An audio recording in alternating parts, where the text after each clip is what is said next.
자, 그러면 이제 마지막으로 사회 문제의 특징이에요. 사회 문제의 특징.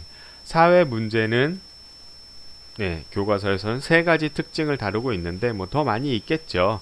근데 세 가지 큰 특징을 갖는다. 먼저 첫 번째 객관성입니다. 객관성. 객관성은 뭘 얘기하냐? 객관적인 수치로 표시되는 현상이라는 거죠. 범죄율, 자살률, 실업률 뭐 이런 것들은 국가기관이나 아니면 연구소 뭐 이런 데서 발표를 하게 됩니다. 그래서 객관적으로 누구나 인식할 수 있는, 그렇죠? 누구나 동의할 수 있는, 동의를 쉽게 얻어낼 수 있는 방법으로 이게 문제야 라는 것을 밝힐 때 바로 객관성을 통해서 사람들의 동의를 얻어낼 수 있다는 것이죠. 자, 그러면 범죄율, 자살률, 뭐 실업률 그 외에도 사회 문제의 객관성, 수치로 표현되는 사회 문제가 어떤 것들이 있는지 여러분들이 한번 이 나의 예를 한번 적어 보도록 하시고요. 그 다음에 상대성입니다. 상대성. 상대성은 뭐냐면 어떤 문제가 시대나 지역, 상황에 따라 달라진다는 것이죠. 문제 인식뿐만 아니라 뭐예요? 문제에 대한 대처 또한 모두 사회마다 다르게 나타날 수 있다.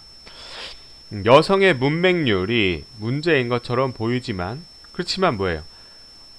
여성에 대한 여성의 권리가 인정되지 않는 그런 나라들에서는 여성의 문맹률이라는 것, 문맹률이 높게 나타나는 게 문제로 인식되지 않을 수도 있다라는 것입니다. 그렇죠? 그래서 뭐 텔레반이나 뭐 이런 이슬람 원리주의가 이렇게 장악하고 있는 나라들에서는 여성을 교육시키지 않는 것이 그거 뭐 당연한 거지 뭐 이렇게 받아들여질 수도 있다는 것입니다. 그래서 이거는 이런 거죠. 연구자의 입장에서 너만 문제라고 생각할 수도 있어. 너만 문제라고 생각하는 거 아니야? 뭐라는 것들, 그쵸?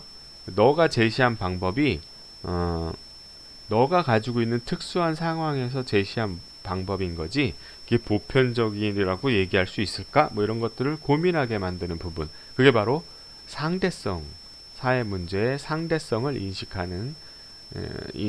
인식해야 할 필요성인 것입니다. 그 다음에 사회문제 특징 세 번째는 바로 역사성입니다. 역사성. 어떤 시대적 상황과 밀접한 관련이 있다. 그래서 어떤 시기에는 그게 굉장히 중요한 사회적 문제였는데 뭐 시간이 지나면서 사회적 문제가 아닐 수도 있고, 그렇죠? 예를 그러한 뭐 상황은 둘로 나눠볼 수도 있습니다. 뭐 칼로 자르듯이 뭐 이렇게 두 개를 딱 자를 수 있는 건 아니고 서로 연결되어 있지만 대체로 사회 문제로서 가치가 소멸하는 경우 6, 70년대 우리나라 쌀 부족 문제는 굉장히 심각한 문제였습니다. 그래서 선생님이 초등학교 다니던 80년대 초만 해도 학교에서 도시락 검사를 했어요. 도시락을 싸오면 선생님이 야 여기에 하얀 쌀로만 되어 있으면 혼났습니다. 그래서 뭐 잡곡들을 막 섞어서 같이 먹어야 되는 쌀 부족 문제가 심각했던 시기가 있었죠. 하지만 지금은 쌀 부족 문제가 우리나라에서 심각하지 않죠. 왜냐하면 쌀 이외에 뭐 쌀이 그럼 많이 생산돼서 그러느냐? 그건 아닙니다. 뭐냐면 쌀 이외에 다른 것들, 다른 먹거리들이 많아졌기 때문에 이 쌀 자체의 부족이 굉장히 심각한 문제가 아닌 상황이 된 거죠. 그래서 쌀 부족을 뭐 직접적으로 해결한 건 아니지만 쌀이 가지고 있는 의미가 낮아짐으로 인해서 이게 더 이상 문제로 인식되지 않는 뭐 이런 것들이죠. 자, 여러분들이 뭐 이런 예를 하나 좀 한번 적어 보시고, 그래요.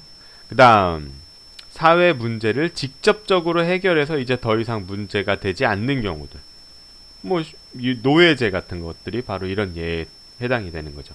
노예제라고 하는 인간의 존엄성을 해치는 이러한 제도를 폐지시켜 버림으로써 이제 더 이상 노예라는 것이 이제 문제가 될 수 없는 여성의 참정권, 여성이라는 여성이 똑같이 남성과 함께 하는 것 차별로 인해서 받는 여성의 존엄성이나 인간의 존엄성에 대한 문제들이 참정권을 부여해 버림으로써, 그죠? 참정권을 얻어내기 위한 다양한 운동. 여성의 참정권을 갖게 된 거는 정말 역사적으로 아주 최근의 일입니다. 그렇죠? 뭐 100년, 200년 정도 내에 일어났던 그런 일들인 거죠. 그렇죠? 그걸 얻어내기 위해서 뭐 다양한 시도들과 노력들이 있었던 것입니다.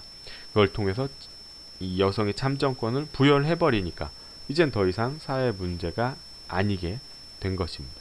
자, 이렇게 직접적으로 어떤 사회 문제를 해결함으로써 더 이상 사회 문제가 돼버리지 않게 된 사례들 어떤 것들이 있는지 여러분들이 한번 생각해 보시고 학습 노트에 적어 주시면 되겠습니다.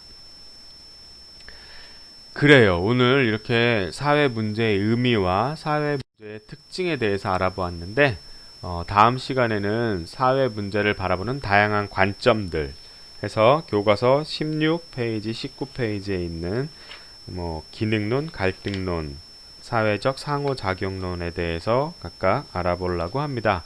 대표적인 학자들로 듀르켐, 마르크스, 허버트 미드 뭐 이런 사람들이 나오는데 뭐 혹시 뭐 이런 사람들에 대해서 좀 공부를 해본 분들이나 이런 분들은 한번 여러분들이 이 분들에 대해서 읽어봤던 그런 책들을 한번 다시 들춰보시고 어떤 내용들이 있었는지 한번 뭐 예습을 할 여유가 있을지 모르겠으나 여유가 되면 한번 보시기 바랍니다. 자, 그러면 이어지는 형성평가 한번 풀어보시고 금요일날 다시 만나보도록 하겠습니다. 수고하셨습니다.